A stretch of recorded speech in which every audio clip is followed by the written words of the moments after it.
जय श्री राधे। कैसे हैं आप सब। आज हम आपको बताने वाले हैं कि शनिवार को जब आप दिया रखने जाते हैं पीपल के नीचे, तो पीपल की कितनी परिक्रमा लगाई जाती है।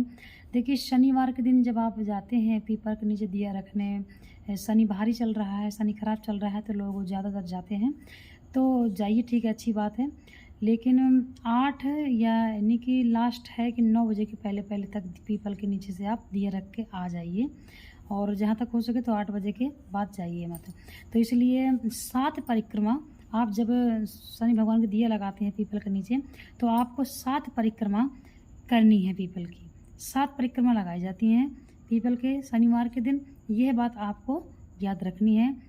7 परिक्रमा दिया जलाएं, जो भी आप तिल उड़द जो भी चढ़ाते हैं अर्पित करें, कील काला वस्त्र। इसके पश्चात आपको 7 परिक्रमा करनी है, और इस प्रकार से आपका जो शनि है, मान ली भारी चल रहा है, खराब चल रहा है, तो शनि आपका मजबूत होगा और आप पर कृपा बरसेगी भगवान विष्णु लक्ष्मी की। तो इस प्रकार शनिवार के दिन पीपल के नीचे दिया क्यों लगाया जाता है? क्योंकि शनिवार को पीपल में भगवान विष्णु और लक्ष्मी का वास है, इसलिए शनिवार को पीपल की पूजा होती है। और बाकी दिनों में पीपल के नीचे ज़्यादातर नहीं जाना चाहिए, अलक्ष्मी का वास बताया गया है। तो इस प्रकार से आप इस बात को ध्यान रखिए। और जिसका शनि ज़्यादा खराब है, उसके लिए एक उपाय है कि आप शनिवार के दिन काले तिल ले लीजिए और शिव जी के मंदिर में जाइए, शिव जी का अभिषेक करिए। दूध, दही, शहद, शर्करा, पंचामृत, जैसे भी आपसे हो सके आप उतना करिए, और आप काले तिल भगवान शिव को अर्पित करिए। तो आपका जो शनि है वो मजबूत होगा, शनि आपका सही चलेगा। और संध्या काल आप दीपक रख दीजिए, इस प्रकार से आपका शनि ठीक चलेगा।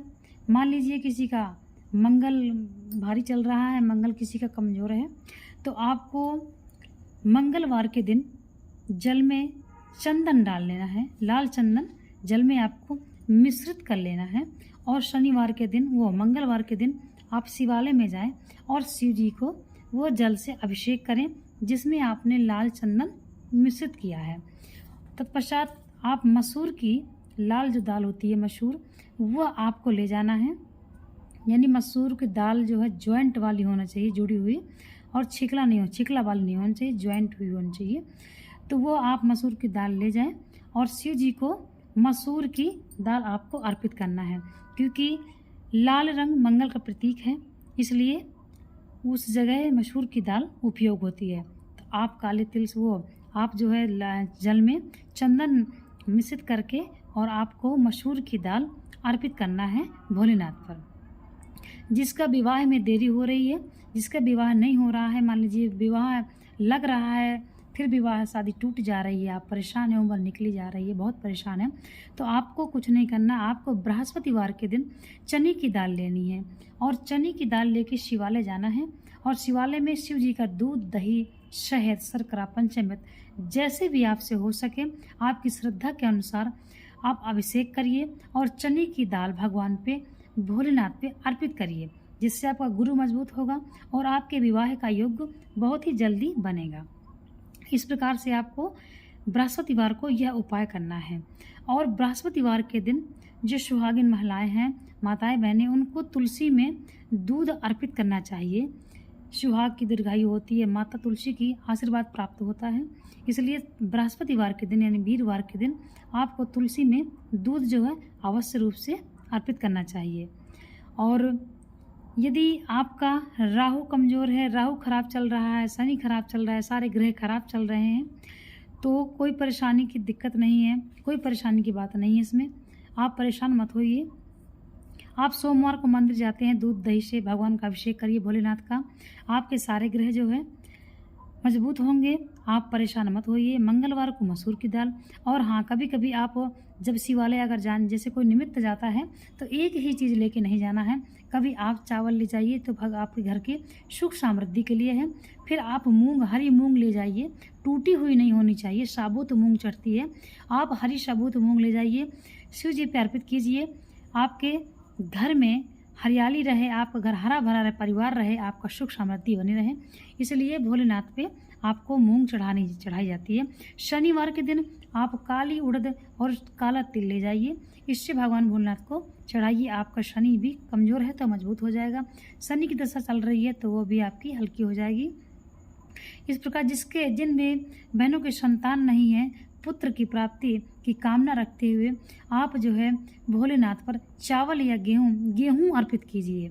आप चावल अर्पित करिए, एक चीज़ नहीं हमें चढ़ाते हैं भोलेनाथ पे, कभी मूंग, कभी उड़द, कभी तिल, इस प्रकार से आपको चढ़ाना चाहिए।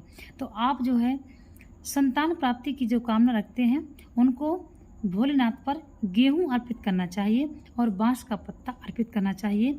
इससे आपका वंश बढ़ेगा, आपको संतान की प्राप्ति होगी और आपको उत्तम संतान की प्राप्ति होगी। 1 साल तक पूरी श्रद्धा से आप यह नियम बना लीजिए।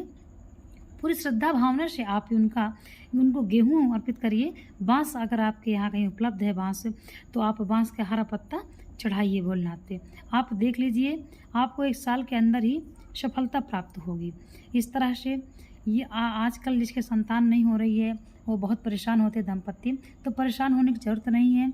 आप जो है बहुत से लोग गलत राह भी चुन लेते हैं, तंत्र विद्या वगैरह की उसमें पड़ जाते हैं, तो ये आपको कुछ भी नहीं करना है। आपको यदि आप भगवान पे भरोसा रखते हैं तो डॉक्टर इलाज आपका कर रहा है, बस इसके बाद आपको दूसरा कुछ गलत नहीं करना है। तंत्र मंत्र विद्या के चक्कर में नहीं पड़ना है। आपको भोलेनाथ की सेवा करनी है, यानी कि आपको गेहूं अर्पित करना है भोलेनाथ पर। जैसे आप थोड़ी सी चावल अर्पित करते हैं तो चावल की जगह आप गेहूं अर्पित करिए। इस तरह से आपको संतान की प्राप्ति होगी और बांस का पत्ता आप अर्पित करिए, आपको संतान की अवश्य रूप से प्राप्ति होगी। देखिए जिस चीज़ का जब समय से पहले और भाग्य से ज़्यादा किसी को कुछ मिला नहीं है, तो यदि हमारे नसीब में होगा तो वो चलकर आएगा और नसीब में नहीं होगा तो वो आकर भी चला जाएगा। इसलिए परेशान मत होइए। आप शिव पुराण के अनुसार मैं आपको बता रही हूँ कि आप भगवान भोलेनाथ पर संतान की कामना रखते हैं तो आप गेहूं अर्पित करिए। 1 साल तक ये आप श्रद्धा भावना से करिए, आप खुद देख लीजिएगा। तंत्र मंत्र की विद्या के चक्कर में मत पड़िए। इस वजह से लोग बहुत से मतलब कि दूसरे को नुकसान पहुंचा रहे हैं। तंत्र विद्या का जो भरोसा कर लेते हैं लोग, होता कुछ नहीं है, बट इसमें क्या है दूसरे का नुकसान हो जाता है। जैसे मान लीजिए आप कुछ करते हैं, आप किसी चौराहे पे कुछ बता रहे हैं, कोई कुछ बता रहा है ये करिए वो करिए, कुछ नहीं करना है आपको अपने ईश्वर पे भरोसा रखना है। आत्मा में परमात्मा है।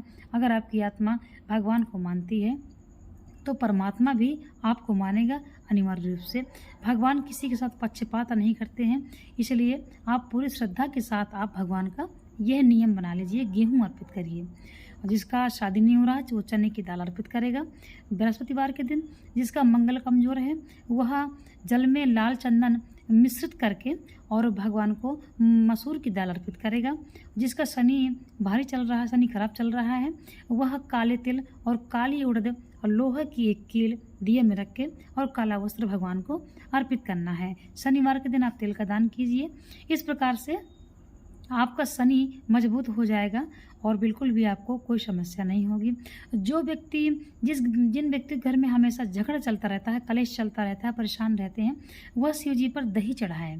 जब आप दही चढ़ाएंगे तब आपके घर में जिस तरीके से दूध जम के दही बन जाता है, इसी प्रकार से आप घर में एकता होगी और आपके जो है घर का जो कलेश है वो खत्म होगा। इसलिए भगवान पे दही अर्पित किया जाता है। देखिए भगवान भोलेनाथ पे जो हम अर्पित करते हैं उसका कुछ ना कुछ कारण अलग ही है, वो समझना सबके लिए अनिवार्य है। दूध किस लिए चढ़ता है, दही किस लिए चढ़ाया जाता है, ये सब आप समझ लीजिए। इस प्रकार से आप भोलेनाथ की सेवा कीजिए।